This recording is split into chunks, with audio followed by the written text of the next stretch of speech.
Oh, it's so nice to be outside. I wish I was outside more when I was younger. I was too busy playing them video games. Oh, but video games were so good back then. Back in my day, all the content was on the disc. You could just pop that sucker in and play. No microtransactions to get the game finished. No pre-ordering a broken mess. You just go to the store, you buy a game, and you play it. And now all these kids, they don't even own their games. They don't even know what they're missing. Just makes me sick. Hey guys, so I was going to do a more casual type of video. We'll see how this goes. But today I kind of just wanted to discuss video games and just how expensive everything is getting. And you know, if you're on YouTube a lot like me, I'm sure you've seen a lot of people addressing this, and even more casual players that aren't really in the know as people who are constantly looking at the news.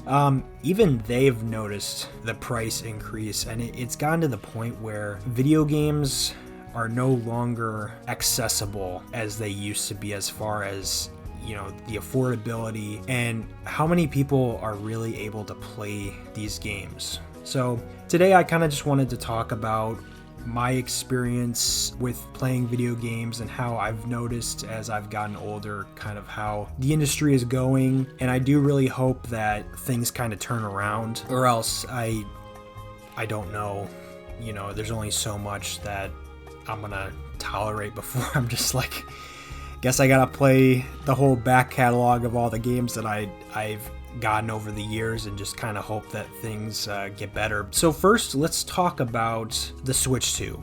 That kind of spawned the whole, games are getting expensive. We got the $80 Mario Kart World, and that threw a lot of people off. I don't think anybody was expecting Nintendo for their launch title for the Switch 2 to be an $80 Mario Kart. Granted, you could... Are you saying granite? Well, yeah. It's granted with a D. Take things for granted. Did you actually think it was...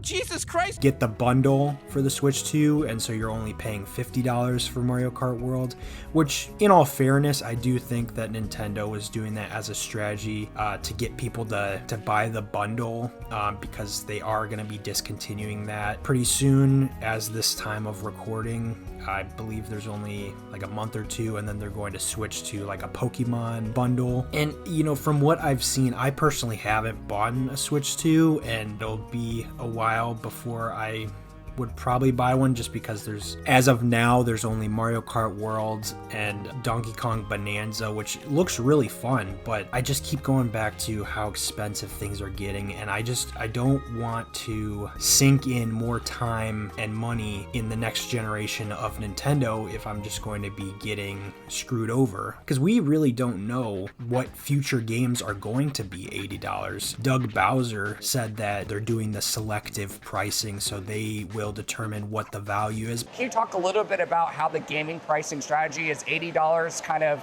the benchmark for a AAA game from Nintendo? What should we be expecting in the Switch 2 generation as far as how much we're going to be spending on these games? Yeah, I would say that we're not really looking to establish a benchmark for pricing. We look at every game and every experience and determine what we believe is the right price point based on that experience. But let's be honest, they're going to choose the games that they know are going to sell. The next 3D Mario, the next Zelda game will most likely be $80. And that's kind of the scummy thing about it, is that they know they can get away with it. Nintendo knows that people are going to pay. It might not be as many as the original Switch, but just the fact that they're charging $20 extra for this new Mario Kart as opposed to Mario Kart 8 Deluxe, which was $60 when it first came out, that kind of spawned this whole idea of, well, games are going to be $80 now. And then you have the tariff situation, which, if you're not familiar with that, when Donald Trump was reelected, he's been implementing tariffs for other countries bringing their products into the United States. And each region, each country has a different percentage, but it's all obviously increased. And so now you have companies using that as an excuse to raise prices, saying that it's based on current market conditions, whatever you want to call it. And it just really seems like the veil has been lifted from my eyes, the nostalgic tinted glasses, whatever.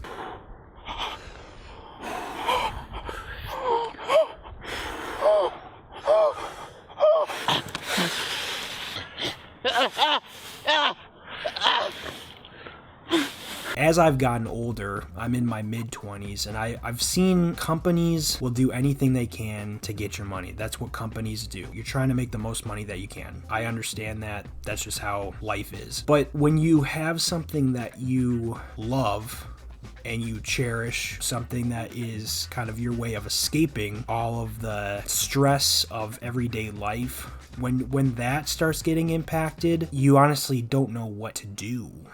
You know, and a lot of people kind of feel the same way. For a lot of people, especially younger people, video games have always been an exciting community type of hobby, but also a solo thing. There's so many different types of games, so many different genres, games from 20 years ago, games that are coming out in a couple weeks. Like, video games have become such a phenomenon, you know, to then have it be kind of taken over by these companies, and now it's not as fun anymore. You know, when you're having to make a financial investment, you see a cool game, is it worth $80? And unfortunately, a lot of the time the answer is no, it's not. But you have to make that decision for yourself. And the question is, video games, are they becoming too expensive? And just based on what I've seen, I'd say the answer is yes. At least the AAA, PlayStation, Xbox, Nintendo, all their first party games, they're just going to keep going up because they know that they have the market. There's not many other studios that can compete with them. They don't have the money, they don't have the opportunity to take risks. They can't, they're not big enough. Either that or they just get bought out by the bigger companies anyway. So, and not only that, but accessories for the consoles, controllers have gotten more expensive than the games themselves. So if you can barely afford a game and you want to play the game with a controller, you're coughing up another, $80, $70, $80 to buy a controller, sometimes $90. And just recently, Nintendo said that the Joy-Cons for the Switch 2 are going to be $100. And you just keep adding everything up, and it's just too much. And I'm just waiting to see this holiday season, see how the Switch 2 does, and a year or two out, see if people are still buying. Because I know all the early adopters are going to be buying the Switch 2. People have to make content. People enjoy Nintendo games. They are good games. But the casual audience, and especially younger, like kids, I just can't imagine kids paying $80 for a game, or having their parents pay $80 for a game, or even asking for video games for Christmas. I mean, if you're doing that, if you're in a middle class home, like, you're just getting one game and that's all you're getting for Christmas. That's not how things used to be. And I understand that it's not just with video games, it's with everything is being more expensive. But when you have something that, like movies, like TV, it can be, and it should be considered an art form. Studios come together, a bunch of different people, they have a vision for a game, and once they make that game, they share it with anybody who's willing to play it, and you know, those experiences stick with you.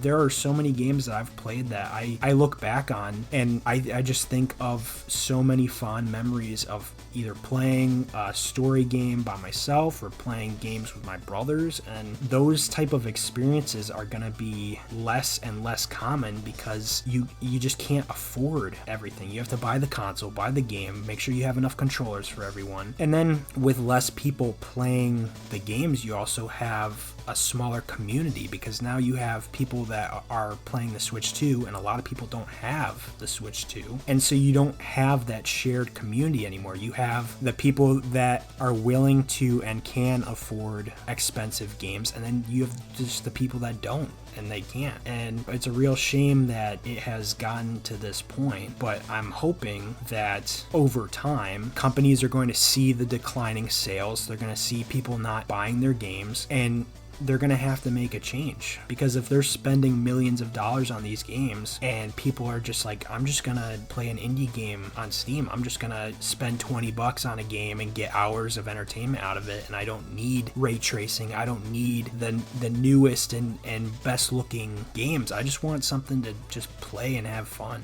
And even now with Steam and playing games online with my friends, I've seen that game that costs $10 can be worth so much fun and entertainment. Sometimes games are free.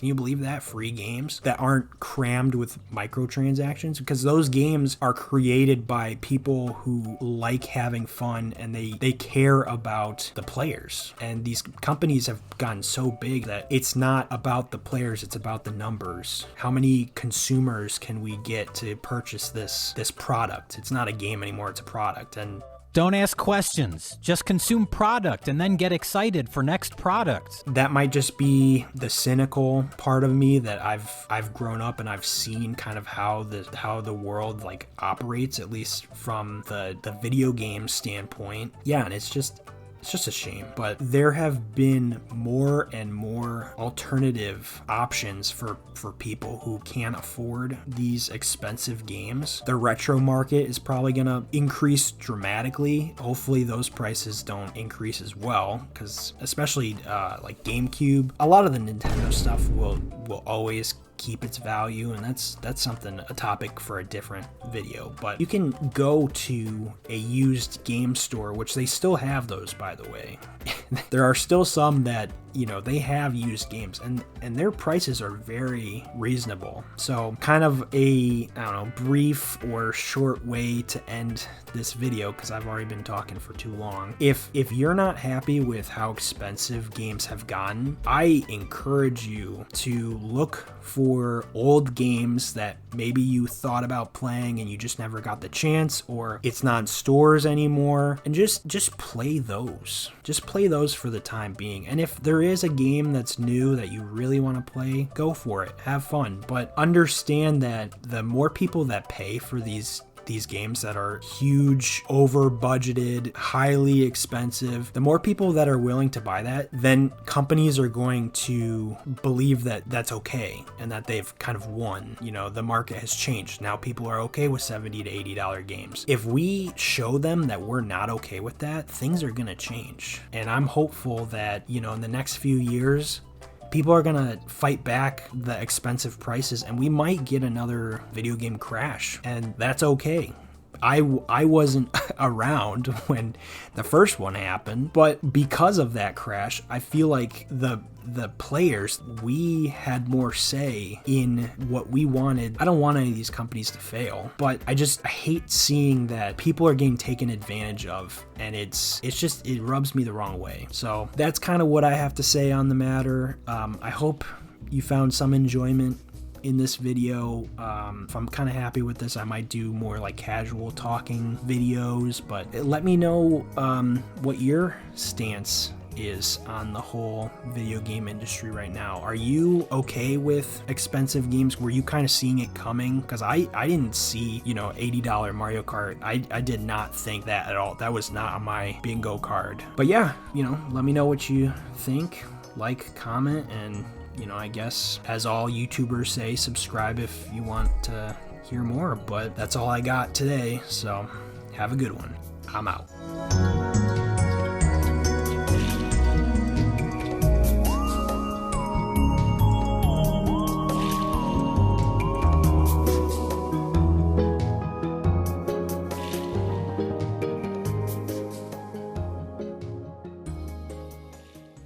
Shut up and take my money!